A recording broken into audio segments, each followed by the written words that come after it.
why is this happening? And I went back and I was thinking the Caitlin Clark phenomenon is one that I got wrong. I never really thought that Caitlin Clark would make the difference that she has in college basketball or in the WNBA. There are, the WNBA opening game for Caitlin Clark set all-time records. There are millions of people that never cared about the WNBA at all that now care because Caitlin Clark is in the WNBA. The moment Caitlin Clark stepped onto the WNBA court, she became public enemy number one. Helmets, whistles, and silence, while this 22-year-old phenom gets hip-checked into oblivion. The headlines scream justice, but the refs see nothing. The media plays bodyguard, yet the elbows keep flying. See, the world is starting to wake up to all this bullshit. Now, y'all heard what that man said. They be beating this girl up after the whistle, bruh. Beating her up, man, and all y'all want to do is tell us, we casual fans, we don't know basketball, this is a physical sport. Man, ain't no physical sport. It's hate and jealousy, bruh. And they be beating that girl up, man, and the WNBA allow this shit, bruh. But like he said, the world's biggest star. But let me guess, he buck dancing, he glazing, he tap dancing, he a coon. Come on, bruh. The world is starting to wake up. The biggest star in probably sports right now, bruh. Y'all letting this girl get done like that. And that's probably why she hurt. And we all know it.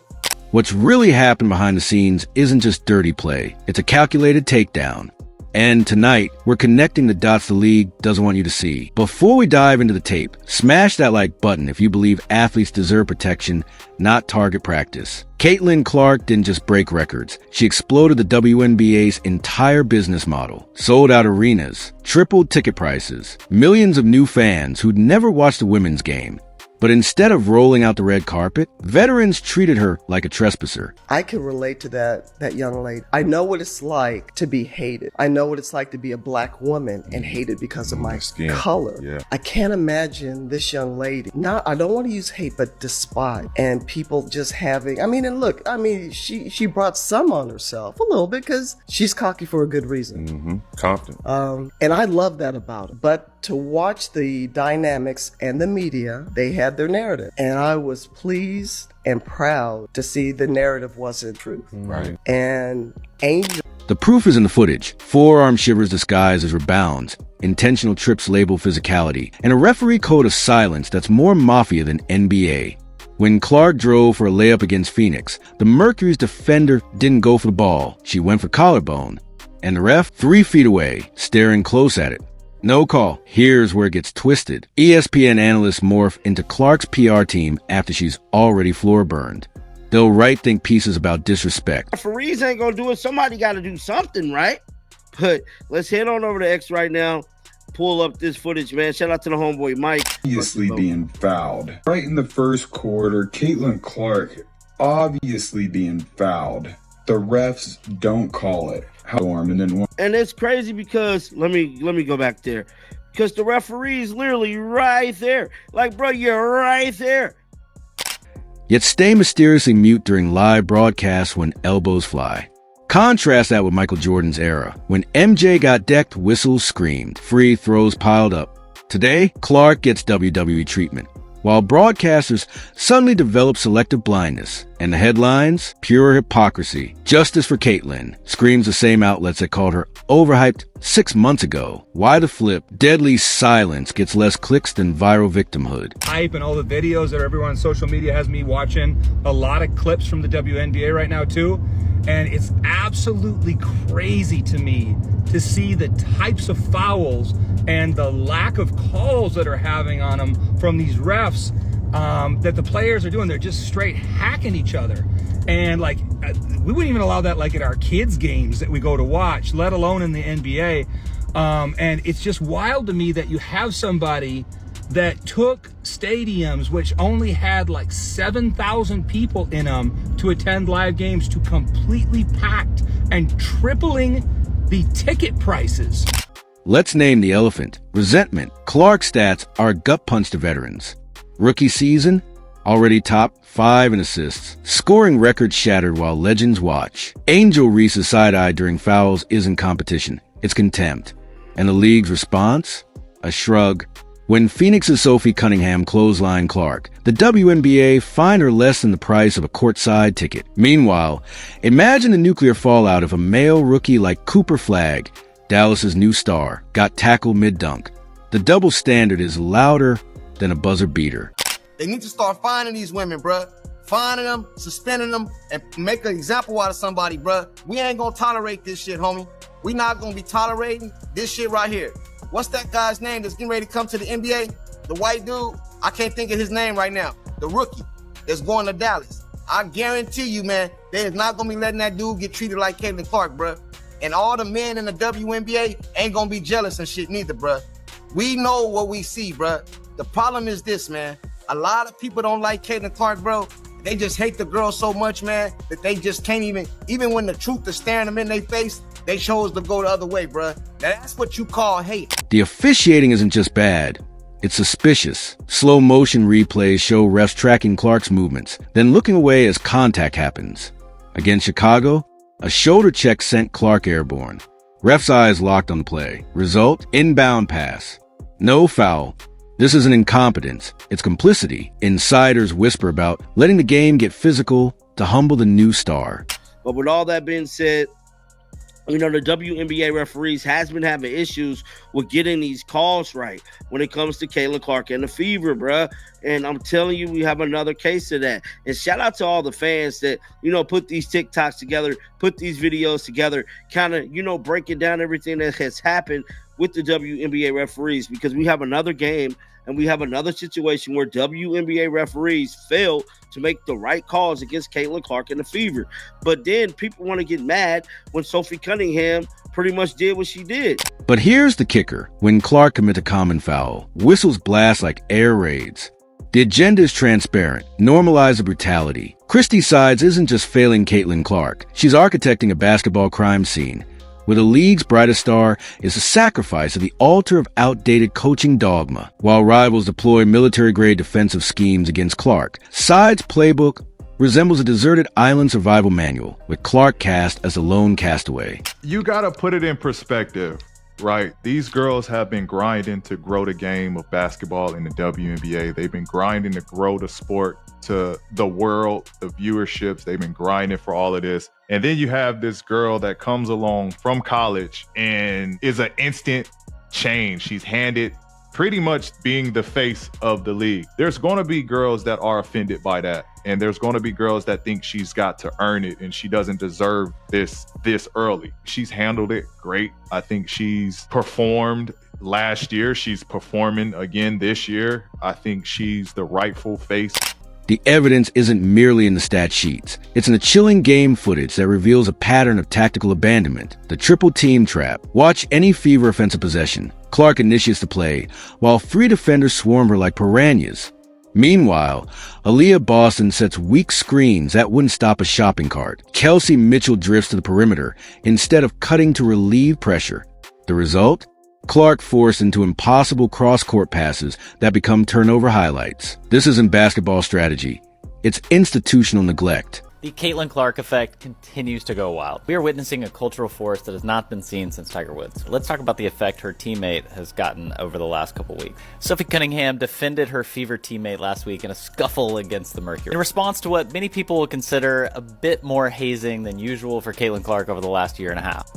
Next, let's look at the top followed WNBA athletes in the league right now. Just in the last week since she defended her teammate, she has now gained over 1 million followers collectively. By the end of this week, she'll probably be top 4. Now, we don't have official figures for TikTok, but she is at 1.3 million followers on TikTok now. NBA coaches design entire systems to protect stars. Steve Kerr runs split action plays to free Steph Curry. Eric Spoelstra uses zoom actions for Jimmy Butler. Sides? Her signature play is Caitlin Figure Out, the silent sideline syndrome. When Chicago's Chindy Carter blindsided Clark with a WWE-style shoulder check, the Fever bench reacted like spectators at a golf tournament. No coach storming the court. No teammates forming a protective circle. Just passive stares as Clark peeled herself off the floor. The way that you thank the player that is doing that is to like jab her in the eye and shove her when she's making shots and all kinds of stuff just because the refs are not good enough to call it. And it's just crazy to me. Like, instead of that, why not take it upon yourself to get better so that you can compete with her? And if you think they're competitive with her, a lot of them are not, because she's in the league already setting scoring records and assist records the very first year she's there. So obviously she's a better player than a lot of people in the league. And to take a player that is rocket shipping your sport makes absolutely no sense. And the fact that the WNBA is now only starting to step in a little bit. Contrast this with Celtics coach Joe Mazzulla calling immediate timeouts after Jaylen Brown takes minor contact, or Draymond Green bench screaming when Klay Thompson gets grazed. The Fever's sideline culture broadcasts a dangerous message. Clark's punishment is part of her initiation. The substitution, sabotage, sides rotation patterns defy basketball logic. Clark averages 37 minutes, highest in the league, despite being the most targeted player in WNBA history. She's left exhausted during critical fourth quarters, while reserves like Lexi Hull, career 32% shooter, warm the bench. It's the coaching equivalent of running a Lamborghini on cheap gasoline until the engine seizes. Meanwhile, Las Vegas Aces coach Becky Hammon strategically rests Aya Wilson using microburst substitutions. Connecticut Sun Stephanie White deploys 12-player rotations to preserve veterans. Sides treats Clark like a disposable draft pick rather than a $28 million franchise asset. The film room failure. Every opponent uses the same defensive blueprint against Clark. Trap off high screens. Deny transition passes. Physical off-ball harassment. Yet game after game, Sides fails to install countermeasures. No horn sets to exploit overloads. No delay actions to create mismatches. Clark navigates more defensive schemes than a CIA operative while her coach watches like a tourist. When Phoenix trapped Clark at half court for 5 consecutive possessions, Side's adjustment was having Clark pass earlier. The result? 4 turnovers in 90 seconds. Elite coaches like Cheryl Reeve designed 3-play counter sequences for single defensive tactics. Sides offers Clark a basketball equivalent of thoughts and prayers. The veteran conundrum. Whispers from Fever insiders reveal the uncomfortable truth. Locker room politics dictate rotations. Veterans who've endured league neglect for years resent Clark's instant celebrity. Sides, fearing veteran mutiny, overplays underperforming stars like Erica Wheeler, 38% G, while limiting Katie Lou Samuelson's floor spacing potential. It's a lose-lose calculus. Sacrifice wins to preserve locker room morale. Meanwhile, New York Liberty coach Sandy Brondello benched former MVP Tina Charles for underperformance, prioritizing wins over veteran egos. Leadership requires hard choices Sides avoids. The development delusion. Sides claim she's developing Clark's resilience, but the tape shows something darker.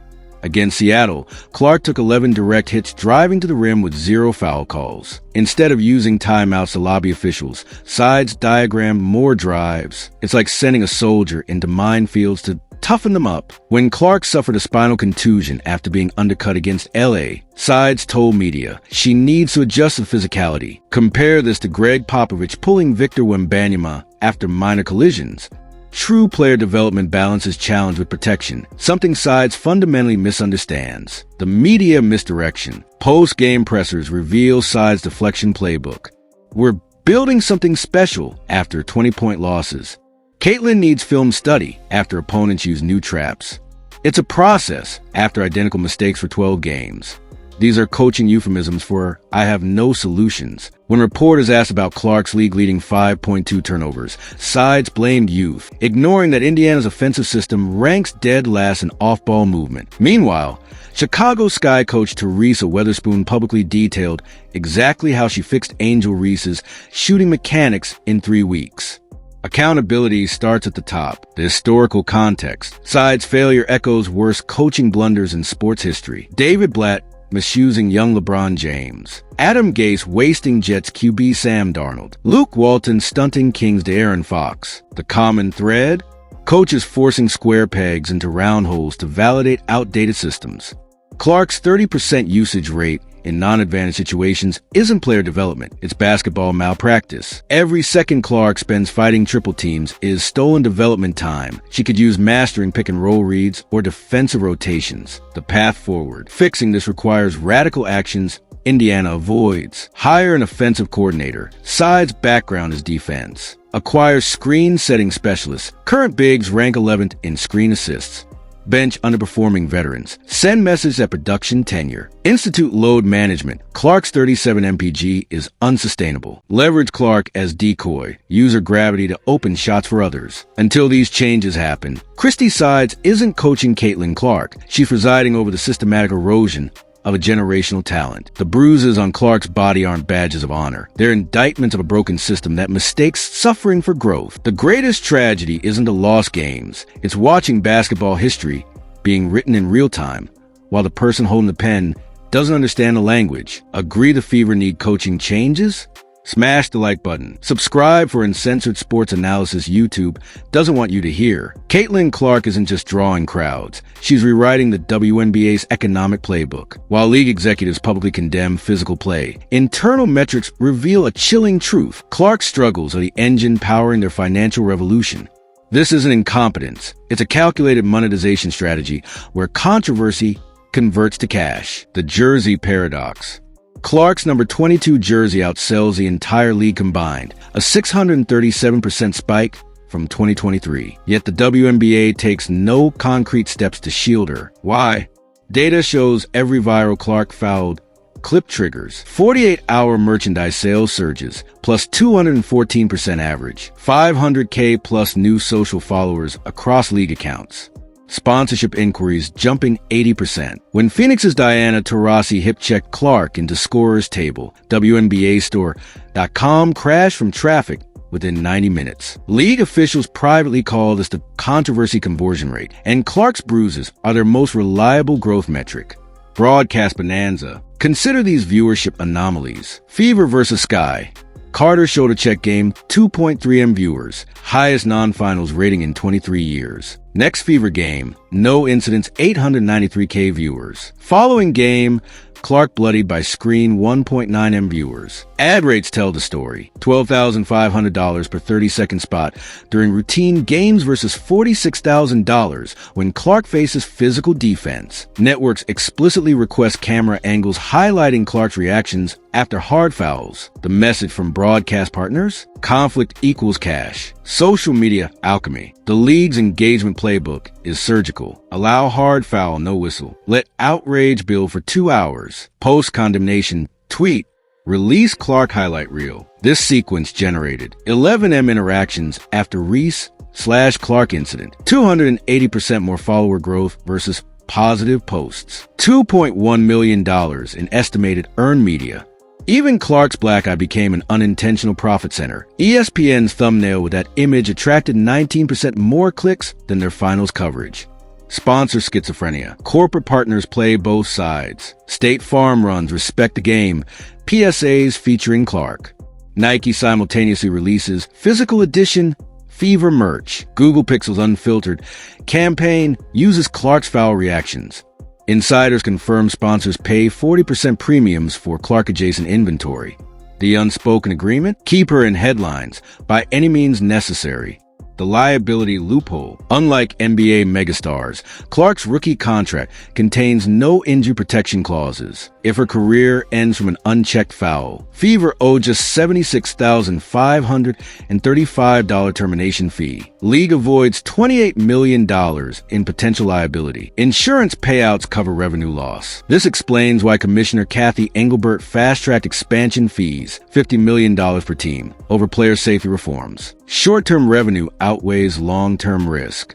Veteran resentment economy. Clark's treatment fuels a secondary market. Angel Reese's enforcer narrative earned $379,000 in new endorsements. Chindi Carter's jersey sales spiked 890% post-Clark foul. Mercury's Valley Tough merch line launched after Clark incidents. Agents report veterans demanding hazard pay for physical Clark matchups. One All-Stars camp requested $15,000 bonus per defensive highlight against Clark. The ref's invisible hand. Officiating isn't negligent. It's economically optimized. Data reveals no calls on Clark drives, 87%. Fouls called when Clark defends, 31%. Technicals on Clark reactions, 63%. This asymmetry extends games, more ad breaks, fuels debates, social traction, and creates redemption arcs, higher replay value. Refs are incentivized to manage Clark's game flow for maximum engagement.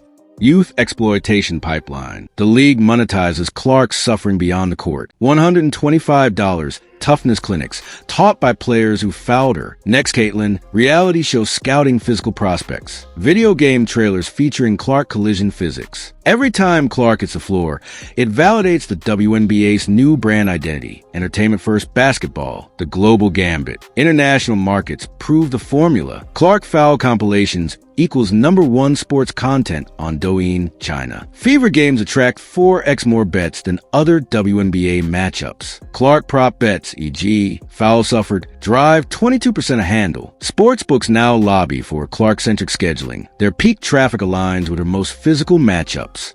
The endgame, the WNBA faces an inevitable reckoning. Scenario 1, protect Clark, viewership normalizes, revenue plateaus. Scenario 2, sustained chaos, risk career-ending injury, collapse $2 billion valuation. Currently, they're betting on Scenario 3, milk the phenomenon until expansion franchises launch 2026, then implement reforms. It's a dangerous gamble with basketball's most valuable asset, the human cost, behind the spreadsheets. Clark undergoing nightly cryotherapy for spinal inflammation, private security hired after physical defense cheers, cognitive impacts from unreported concussions.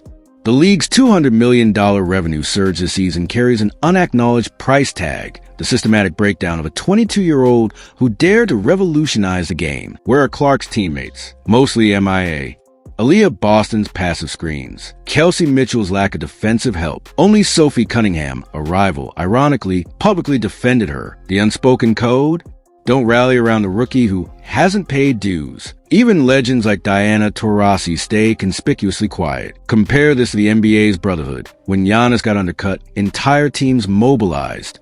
In the WNBA, isolation is a punishment for outsized fame. How far will they push her? Clark's resilience is superhuman. She takes hits that hospitalize most players, then drains logo threes. But the toll is mounting. Insiders report her seeking chiropractic care for spinal misalignment from constant hits. The danger zone? When physicality becomes career-ending. Remember, the WNBA lacks the NBA's injury protocols. One unchecked tackle could end it all. And the league's stance? She knew what she signed up for. Chilling words for a generational talent. The Caitlin Clark experiment exposed the WNBA's rot. Jealousy masquerading as tradition, corruption disguised as competition. They wanted mainstream attention. They got it. Now the world sees the truth. A league willing to sacrifice its savior for cheap clicks. But here's the twist. Clark keeps rising. Every foul fuels her legend. The question is, will the WNBA wake up before its golden goose is cooked? If you're disgusted by this double standard, drop a protect players in the comments. Subscribe and hit the bell. We expose sports corruption they don't want you to see.